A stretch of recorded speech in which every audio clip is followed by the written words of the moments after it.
Hello everyone and welcome to the Smashi Business Show. Today is Wednesday, January 28, 2026 and I am Abdul Majid Awan. And I am Wert Ahmed, and we have a packed show for you today. For today's headlines, Mubadala has joined PropertyFinder's $170 million fundraise. And Habtoor Group is flagging $1.7 billion in losses in Lebanon and has reported that it is preparing legal action. And finally, this is big, Palestinian-owned app UpScrolled has surged to the #1 spot on the App Store charts. And very interesting. How was your weekend? My weekend? Yeah. Honestly, it was fine. It was okay.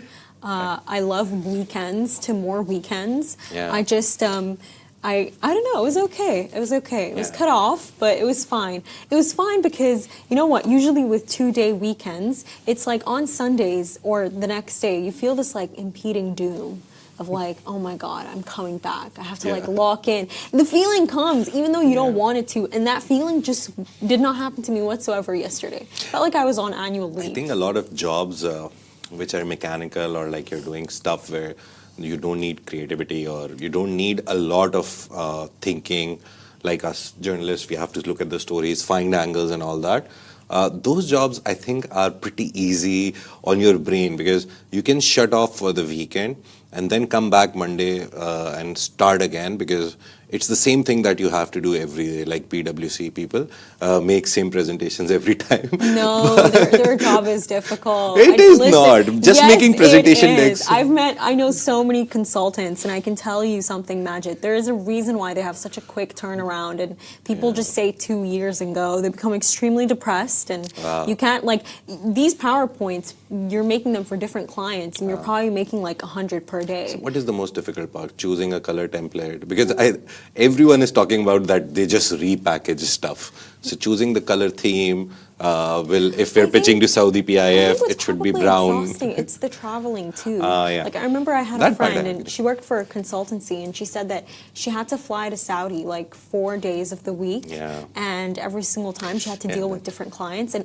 even if you work overtime, which they usually require you to, they will pay you for that overtime. Nice. They will.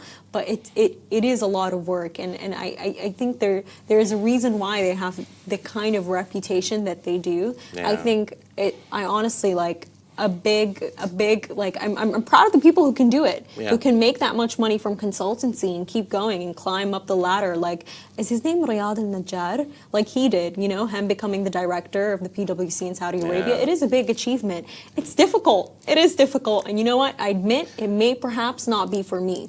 Yeah, but recently they've been named in every bad thing. BCG, we know what happened, Somaliland and all those relocation plans to Palestinians. PwC banned, came back again. Now they're starting to pitch again. But I think they're doing great job, I think, when it comes to consultancy, advisory work, audits. Not very good with PR and marketing. They need better PR and marketing, right? No, Majid, I don't think it's just PR and marketing. I think it's just in general the subject of Western consultancies operating in the Arab world. They're bringing processes, they're bringing systems in place that they had in the Western world, and they are bringing it to a cultural context of which they do not understand. And when I say this, I don't say this offensively. If I went to Somalia, I don't know how they operate. I don't know how things go there. So that's just a country off the top of my head. But I think that's also an issue. It's that cultural context of, being able to bridge these things together. It can be of a difficulty, I believe. And I think that's why it's strong to know Arabic. And Majid right now is trying to learn Arabic, guys. Yeah, أنا أتكلم العربية شوي شوي قليلا. I've learned all the small words. I love that for you. I've gone from كيف حالك to كيف تشعر في هذا اليوم. How are you feeling today? I have moved on a little bit. I feel like for me, Majid, the only thing playing in my head is Assalamu alaikum, alaikum salam. I saw her on, I don't know why. Her. One of the videos of her in an abaya on a treadmill popped up. I 2 days ago, and I was like, it's still happening? Is she still It's posting?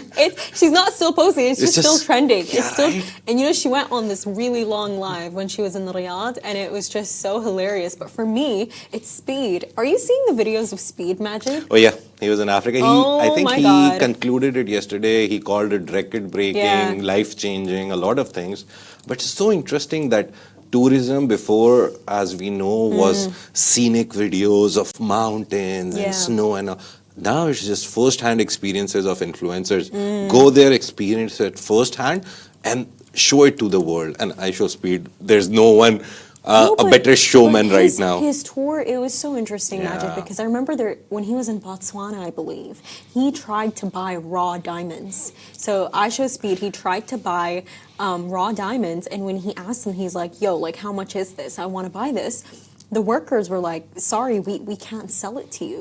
We can't sell it to you.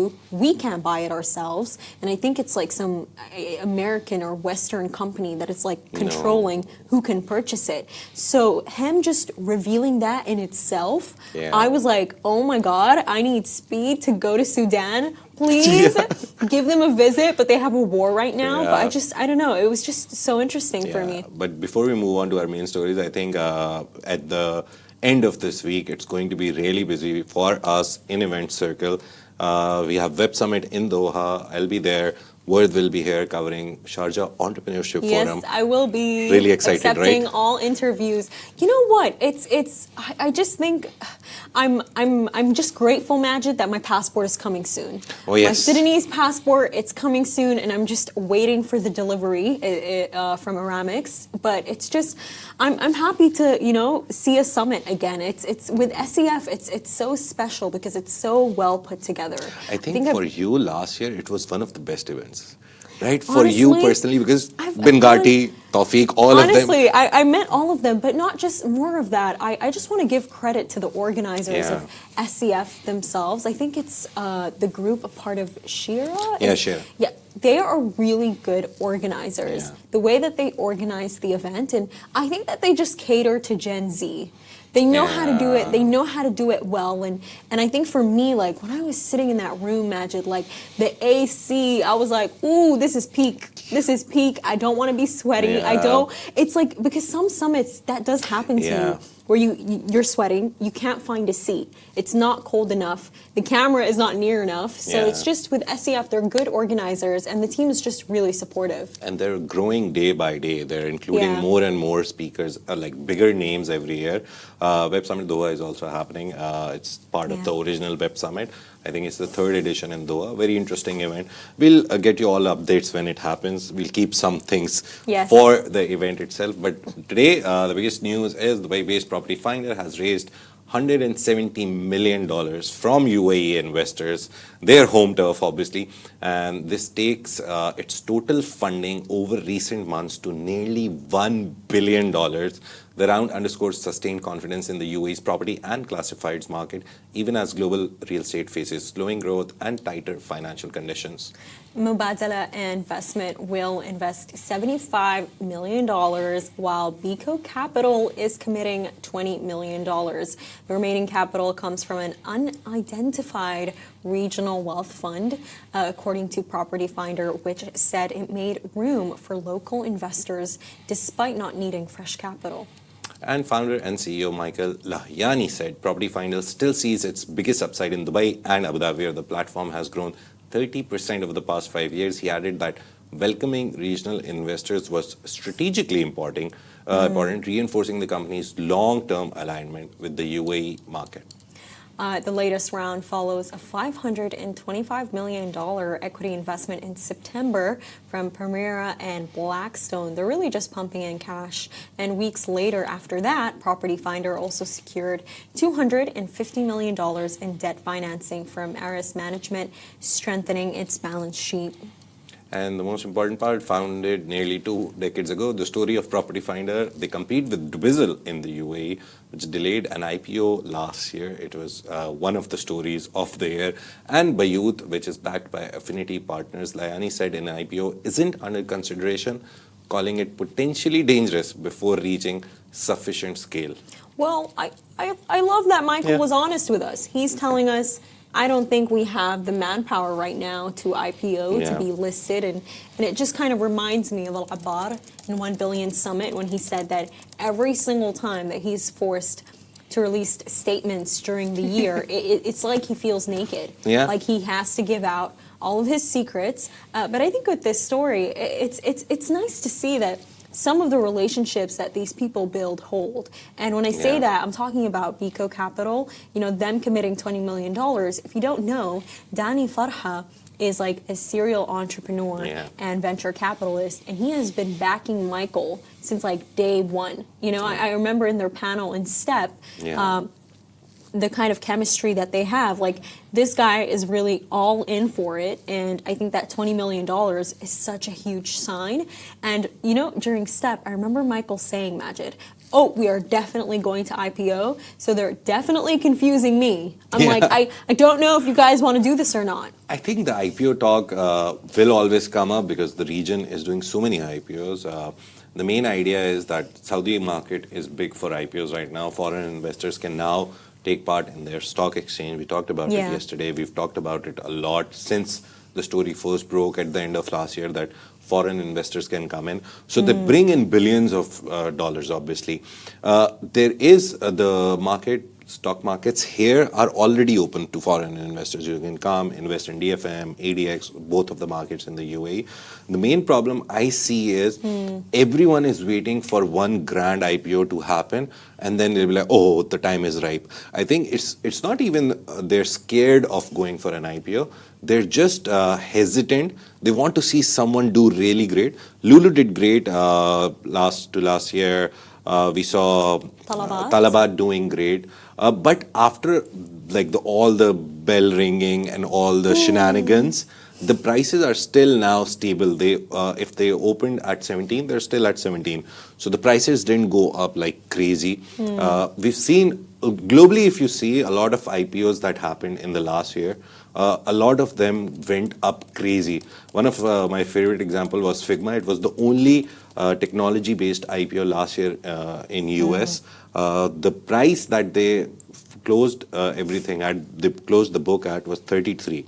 And then in pre-market trading, the day it was supposed to go, in pre-market trading, it went up to 85. It didn't even open and it went up to 85. And as soon as the market opened, they went up to 130. And now Figma is at 35 again, at the original $2 above the original price. So we haven't seen that kind of a big trend in terms of retail investors or like last minute investors who say, oh, IPO is coming today. Cornerstone investors have been great in this region. The good thing about IPOs in this region is if you're, for example, floating 25% of your company, right? You will somehow find a big fund or a big company who'll buy the 15 or 20% already. So they'll come and they'll be like, before you go to the market, we'll take this 20%. The remaining 5% will be for retail traders like you and me, individual investors. So that's the good thing about the IPO, that if you IPO in this region, you have so many sovereign wealth funds. One of them doesn't want to be named. They invested and they're like, I'm don't just take our thinking name. of Al Amad. I I'm think just honestly, I was right? like, this is the one, exactly. most probably, These are right? the guesses I'm making right now. But I think, Majid, like when you take a look at the difference between the UAE and Saudi Arabia here, and the reason why I mentioned both of these countries is because of, I've noticed something, especially with IPOs in Dubai, they're very hesitant. It's like, we'll hear for a while, maybe like 2 years, they're eyeing the IPO and it won't happen. But in Saudi Arabia, you have companies like Nice One. It's this retail company. And beauty products mainly. Beauty products, online e-commerce, and they IPO'd so quickly. And when we're taking a look at, obviously these are two different industries, but when we're taking a look at the numbers of PropertyFinder, it's very clear that they're very liquid and they have that kind of money. But their hesitancy kind of puts in question how strict are the markets in the UAE. You know, how strict is the Dubai financial market when you actually come and you apply and you're like, we want to IPO. What is the criteria? That is something I would like to find out, especially when we saw Dubizzle just like pull out. They did like crazy marketing and then it just didn't happen. It kind of, there was a prospectus, there was everything. We saw the price of like the lower end, the higher end. Nothing happened at the end of the day. This is what I mean. right? And what if it's not these companies, and perhaps there's not an issue with Dubizzle, but the regulator just has really strong criteria in place. And you know what? I think that they should have really strong regulators, because in the end of the day, it is us, the consumers, who want to make investments, who are going to be affected if that company just wrong. Exactly. So I think it's just interesting when you see the difference, because in Saudi, even the numbers, they had more IPOs. So it's interesting to see. I'll tell you a small story. I was watching Industry. I'm on season 4 now. Yeah. It's about a bank, Pierpoint. And very interestingly, it's a very new season. It's a very new concept. And season 3 ends with the Pierpoint selling their company to Al Miraj Holding. It's a made-up name, and it's a Gulf sovereign wealth fund that, Al Miraj. They say it's fictional. Maybe it is somewhere, but in the show, Pierpoint is bought by Al Miraj. And after they exhaust all the options, they say this is the only thing left, where they keep our Pierpoint name. They try to sell it to a lot of people who are like, okay, Barclays comes in, Pierce Morgan comes in the show, and they're like, we'll buy it. It's not the real people, it's just Goldman Sachs comes in, they're like, we'll buy it, but we'll change the name. Obviously, we'll consume the whole Pierpoint brand, and it will become a subsidiary of Goldman Sachs or anyone which buys it. And they go for a sovereign wealth fund. Because they're like, these guys, they love the idea of legacy. They love the idea of history. Pierpoint has 150-year-old history. That is why we'll go with a Gulf Sovereign Wealth Fund. So that is one thing. Apart from that, there's so much. If you haven't watched Industry, and if you want to understand how IPOs are done, how banks are involved, like what is the role of a bank, there's a whole scene about, there's a company which does gas for consumers, Lumi. Jon Snow is in it. What's his name? The real name? Jon Snow. I don't even know. Right? Nah, he's Jon Snow. Jon Snow is there. He's the founder of Lumi. He goes for an IPO. Pierpoint over-evaluates the whole IPO. They oversell it at a higher price point, and then as soon as it opens, crashes. So there's a whole case. There's antitrust laws which come into place. It's such a nice show. Everyone who's interested in this, if you follow Smashi business, you have to go and watch Industry. You'll learn all the insider things that happen in any IPO, any company. I think Dubizzle, I'm giving all this background to tell you about Dubizzle, because a lot of people, a lot of companies here, when they're private, they don't need to show their financials, right? It's a secret within the company. We love it. We as Augustus Media, as a private company even, we publish our financials every year. We'll do it soon, most probably. I'm excited to see it. I really am excited to see it. So we did good business this year. We have a growth percentage every year that we want to grow this much, our revenue. We did that. We achieved it. Good job, Augustus Media. Everything, Smashi Business, love in all brands.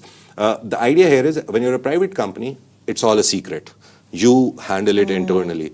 But as Mr. Abbar says, when you go public, the smallest of the detail of any financial, if it's wrong or you missed it, you didn't do it intentionally, you missed it, they will see it, and then you get fines, and there's like 100 other things that can happen. But you know what though, Majid? That is so important. You know, catching them out on these things, it is so important. And so I think going public is very difficult. Like, I feel like I cut Dubizzle I feel like I cut them some slack, but it's like with WeWork, with the Adam Newman scandal, the Israeli billionaire, WeWork, I think it was valued at like $49 billion, and it all just came crashing when they came to IPO. Because everything was out in the open, and they realized the financials are wrong. The signs are there, but it's like on those financials and on spotting things in financials, these roles, like, they are so important. And this, you know, there's a story, Majid, like, I always think about it, and I think I told Rich about it before. It's called the post office scandal. Have you heard of it before? You've told me on the show, but very interesting. It's so crazy. Like, what do you mean? So basically, a bunch of like post officers in the UK,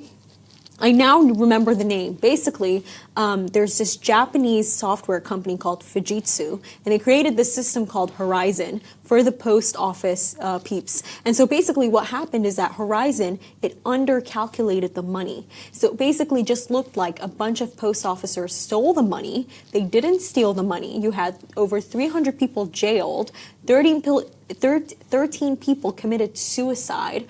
all because of this. Yeah. And it's like these cybersecurity controls, by the way. Why do you think Deloitte is important, McKinsey is important, Yeah. PwC is important, and they're now getting in trouble? That's why you're hired. Yeah. You're supposed to catch that, like a system like Fujitsu or whatever it is has like a fault. Yeah. And the fact that that's where governance comes into place, and that's why it's so important that you check their numbers. Yeah. Because you never know where there is a problem, whether it's fraud, whether it's money laundering, and cybersecurity control is just as important. Yeah. So I think, I Mr. think Labar, I think again. call them out. I mean, Yeah. sorry, but like. Mr. You Labar need it. continued by saying, "Oh, you have to go bare," but he said something very interesting after that. He's like, "Doing IPO is like grown-up job." He said a man's job, but he meant it in the whole way, not the gender way. But he said it's not a boys' club where you can just go and IPO. It's a grown person's job. It's very important that you're grown enough, mature enough, and strong enough that even something happens, you're there, you're standing your ground, because Yeah, he said, I and- lost 1.5 billion, but then I made Yeah. 17 billion for my investors. And right now, Khalif Yeah. Al-Habtoor is definitely doing the man job that needs to be done in Lebanon. So the Dubai-based Al-Habtoor Group says that it has suffered losses exceeding $1.7 billion from decades-long investments in Lebanon, and it's preparing to take legal action against the Lebanese government after talks failed to resolve the dispute. And the group said the losses stem from restrictions imposed by Lebanese authorities and the central bank, directly accusing the government, and the bank's name is Banque de Liban, which blocked access to lawfully deposited funds, compounding damage caused by Lebanon's prolonged financial and political crisis. Al-Habtoor said it invested in Lebanon in good faith, relying on protections under a 1999 bilateral investment treaty between the UAE and Lebanon. In January 2024, it formally issued a treaty notice triggering a 6-month cooling-off period for negotiations. And the group said sustained engagement failed to deliver meaningful progress. Basically, they said we went and talked, nothing happened. The statement also added that investor protection is a legal obligation, which is every state has investor protection in place, and not a discretionary policy. With no effective remedies forthcoming, Al-Habtoor Group and Mr. Al-Habtoor said it is now time that there is no alternative but to pursue international legal action. So the dispute unfolds as Lebanon remains mired in one of the world's worst financial crises, marked by capital controls, frozen deposits, and currency collapse. Talks with the International Monetary Fund continue, underscoring the depth of the country's economic breakdown. Did you see that bank that was mentioned there? Banque de Liban, it's the central bank of Lebanon, yeah. And it's the same central bank where the 28-year-old woman, Sally Hafez, ran in, and she carried out that I don't know if I should say it's iconic, but it is iconic. She ran in. Illegal but iconic. Yeah. So she ran in and she got the money for her sister's, I believe, brain cancer surgery. And now, first we see the local people are suffering from this. Then we're seeing it's the billionaires. And I think it's about time that they do take legal action. Yeah. Because I think that there has to be some kind of responsibility there. Because if you give Khalif Al-Habtoor back his money, maybe there is hope that you will give the locals back their money. We did a story, there was a hint of the central bank governor said that they are coming up with a plan where people will be able to take out 30% of their deposits. I don't know 30% is nowhere near enough. Yeah. They're starting with that, and then they were like, we'll have bonds which you can buy instead of your money. They're coming up with a whole package deal where people may somehow feel the relief because of the new setup that has been put in place, new prime minister, new president, new central bank governor. IMF recently gave them a green light for another loan or refinancing their older loan. So all of this is happening. My only contention about this is that now we have a story which can be told, and it's not a decades-old story. It's a recent story of Syria standing up on its feet. I think it's about time that all the other Middle Eastern nations who are in turmoil, be it financial, political, war-related, the MENA region is on very stable ground. The UAE, Saudi Arabia, Egypt, Qatar. I think these are the best 4 foundations that we have right now. Egypt is not doing too great, but it is one of the foundations. We have 3 strong foundations. All the countries can build on it. Syria is the best example. Everyone is supporting them, and they are growing. We see Ahmed al-Shara leading the whole country, new notes with birds and scenery. A lot of things are changing in Syria. So it's not that Syria went through a revolution. Yeah. They did, but actually there was political willingness which actually brought in the good time. Not a very good time, but nearly a good time. They have still 5 years more to go through a lot of problems and then finally be very stable. But Lebanon can learn from this. A lot of other countries in the region, they need to learn from Syria's example. But you know because what it's the most recent and best example for them. But you know what it also is, Majid, with Syria? It's right now, you're definitely right. It is one of the best examples. But you know what it kind of makes me think of? And you'll see how this links up. So yesterday we heard another project in Saudi that is going to be postponed, and I believe it's called Al-Mak'ab, and it was meant to be this it was meant to be like this square. It's like this mega project that they're trying to build in Riyadh, and they're postponing it. And I know while loads of people, may come in and say that, hey, this is a bad sign, I think that this is something that as a society we continue to overlook. And that it is that these skyscrapers, these mega projects, in the end of the day, what are they for? To give people hope. And what Syria has done when it has given people hope, that's why it's creating new things. That's why it's creating banknotes. I remember someone was speaking to me and they said, you sound way too excited about a Trump Tower in Damascus. But it's like, I'm not excited out of love for the Trump organization. I'm excited because it's a tower. Because I'm hearing that things are going to be built up, that they're going to have something, to see. And it's like on that topic generally of these mega projects that we are getting, whether it's in Saudi, whether the Burj Khalifa that we have here in the UAE, in Dubai, and this is why the name of Dubai is going to carry on for decades to come. And that's because they have the tallest building in the world. It's like these buildings, and I think Lebanon lacks that, Majid. They need that kind of big project that's being planned to give people that hope. Even if it gets delayed, even if things, happen in between, these projects are so important. And that's why Syria, Ahmed al-Shara, he's been extremely smart in being able to string these hope notes with the Syrian people to give them hope. And, I think that there's nothing there. The most motivated workforce is a hopeful workforce. And the way that Saudi and the UAE do it, it's by building these things, Like in Sudan, I remember, Majid, when the war broke out, I think the second where all of us just lost so much hope, it's when Burj al-Fatih, it's like our most iconic tower in Sudan, in Khartoum, when it was destroyed. If I show you how it looks, it was just completely burnt up. When we all saw that, we were like, nah, man, that's it. That's the end. Exactly. That's why these mega projects are so important. Even if I'm hearing Al-Muk'ab in Saudi is being postponed, in the Saudis' minds, it's like Vision 2030. We're marching towards something. Maybe some of these projects won't be done in time, but we have done so many things. The workforce is advancing. But that's the way that I'm kind of thinking about it. All these towers, obviously, they are not just there in physical structure. There will be jobs created. People will be working there. A basic hotel in Dubai or Saudi Arabia has a staff of at least thousands. From room service to reception to every day, everything. Even the pool guys who are working at the pool, everyone is looking for a good job which pays good, is somehow easy to do also. Hospitality is very difficult, by the way. But all these things, they do bring job opportunities, and then they bring foreigners.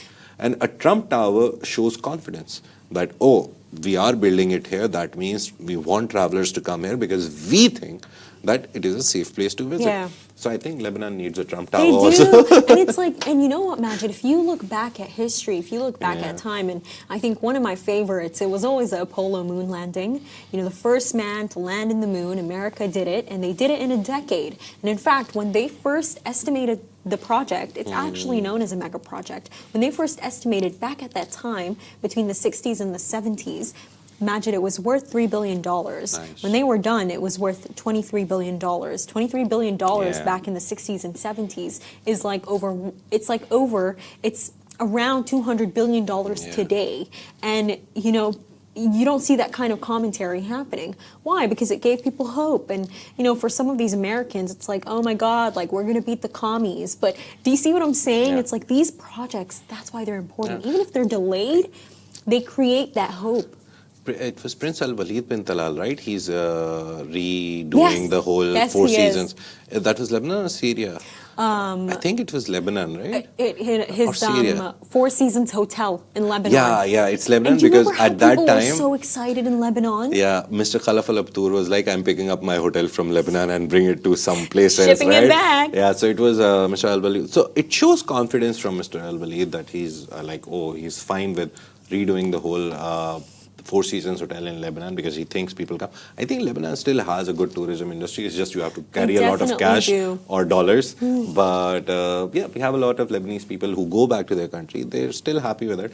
Just the economy needs to pick up and they can take a leaf out of They need to give Syria's people's book. deposits back. They need to give people's money back, 100%, yes. And for the final story of the day, as of late January 2026, UpScrolled, a Palestinian-owned social media app, surged to #1 spot in the social networking category on the Apple App Store, overtaking established platforms and posting strong gains on Google Play. And the breakout follows mounting frustration with mainstream platforms after TikTok's US operations shifted to an American investor group led by Oracle, obviously, Mr. Larry Ellison and David Ellison, father and son, triggering renewed concerns about censorship, moderation practices, and the visibility of Palestine and Gaza-related content. Now, UpScrolled positions itself as a platform with no censorship and no algorithmic manipulation, appealing to users who feel constrained by shadow banning and opaque ranking systems elsewhere.